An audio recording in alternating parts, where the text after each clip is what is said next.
Bursa Efek Indonesia kembali mengumumkan suspensi atau penghentian perdagangan saham PT Sri Rejeki Isman atau Sritex setelah putusan Pailit PN Niaga Semarang. Status ini memperpanjang suspensi saham Sritex yang sudah berlangsung sejak tahun 2021. Pengumuman suspensi disampaikan di laman keterbukaan informasi Bursa Efek Indonesia atau BEI. Bursa mengumumkan penghentian sementara perdagangan saham Sritex yang tercatat dengan kode SRIL atau SRIL disebabkan karena permohonan Pailit kreditor. Pengumuman suspensi dikeluarkan untuk memastikan penghentian perdagangan saham Sritex di semua pasar. Akibat suspensi, investor tidak dapat memperjualbelikan saham SRIL.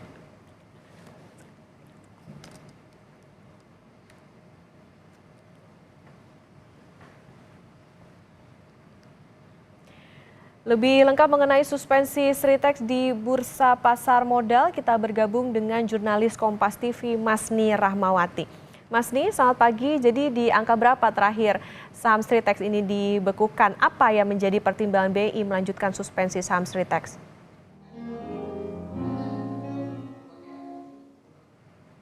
Ya, Okta dan juga saudara, kalau kita melihat dari laman RTI Bisnis ini untuk saham Sritex dengan kode saham SRIL terkunci di Rp146 per sahamnya.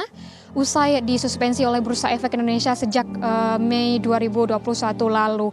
Dan suspensi ini tentunya juga diperpanjang kembali oleh Bursa Efek Indonesia karena beberapa alasan. Dan dari RTI Bisnis juga kita melihat bahwa tercatat kalau untuk saham Sritex ini memiliki ekuitas negatif melalui laporan keuangan terakhirnya.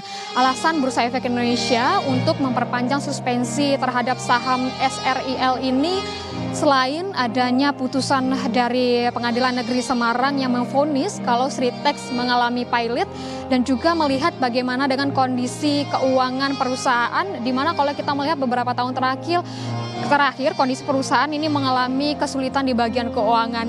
Tentunya juga di kondisi investor di mana investor juga sudah tidak punya likuiditas untuk waktu yang cukup lama. Inilah yang menyebabkan bahwa Bursa Efek Indonesia mensuspensi atau maksud kami memang mensuspensi dari saham milik Sritex. Kalau kita melihat dari peraturan dari Bursa Efek Indonesia tentunya kalau sudah lebih dari 24 bulan suspensi akan terancam delisting.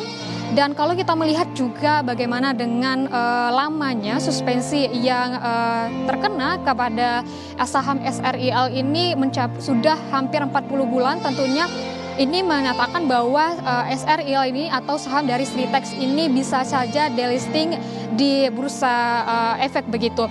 Dan kalau kita melihat juga bagaimana dengan keuangan, laporan keuangan dari PT Sritex, kalau kita melihat dari laporan keuangan terakhir pada laporan keuangan triwulan 2 2024, Sritex ini mengalami rugi komprehensif tahun berjalan sebesar 401,95 miliar rupiah, di mana kerugian ini karena pendapatan penjualan neto lebih kecil daripada beban pokok penjualan.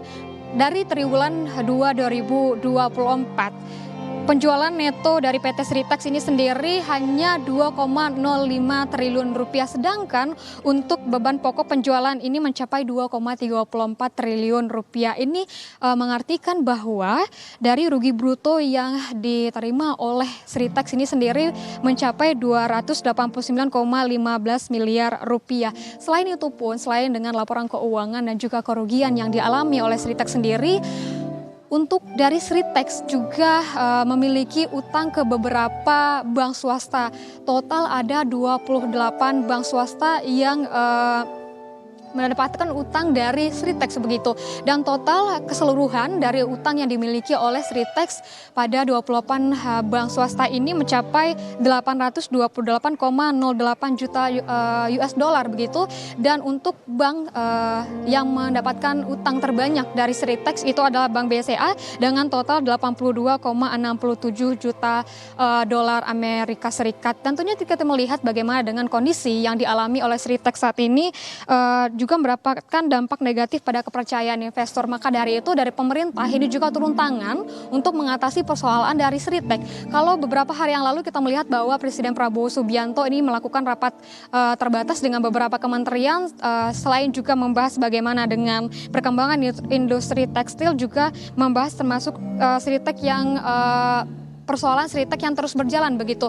Dari Wakil Menteri Ketenagakerjaan Emmanuel Ebenezer juga menyebutkan bahwa pemerintah ini berjanji akan mengatasi persoalan Sritek ini kurang dari 100 hari. Untuk lebih lengkapnya ini penjelasan dari Wakil Menteri Ketenagakerjaan Emmanuel Ebenezer.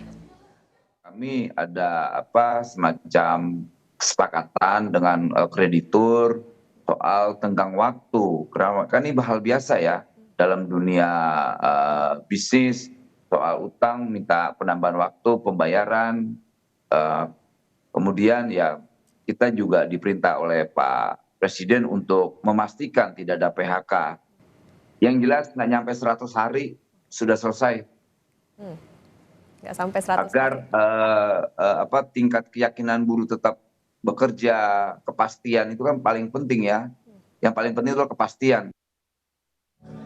Selain berjanji untuk mengatasi persoalan Sritek kurang dari 100 hari, tentunya dari pemerintah juga akan berjanji kesepakatan dengan kreditur terkait dengan tenggat waktu juga penambahan waktu pembayaran utang. Dan juga dari pemerintah ini memastikan tidak akan ada pemutusan hubungan kerja yang terjadi di Sritek, di mana kita ketahui bahwa lebih dari 11.000 pekerja ini bekerja di Sritek. Dan juga kita lihat juga bagaimana nantinya strategi yang akan dilakukan oleh pemerintah dan apakah langkah selanjutnya yang akan dilakukan oleh pemerintah untuk mengatasi persoalan yang dialami oleh Sritek. Okta. Terima kasih atas laporan Anda, jurnalis Kompas TV Masni Rahmawati melaporkan dari Bursa Efek Indonesia, Jakarta.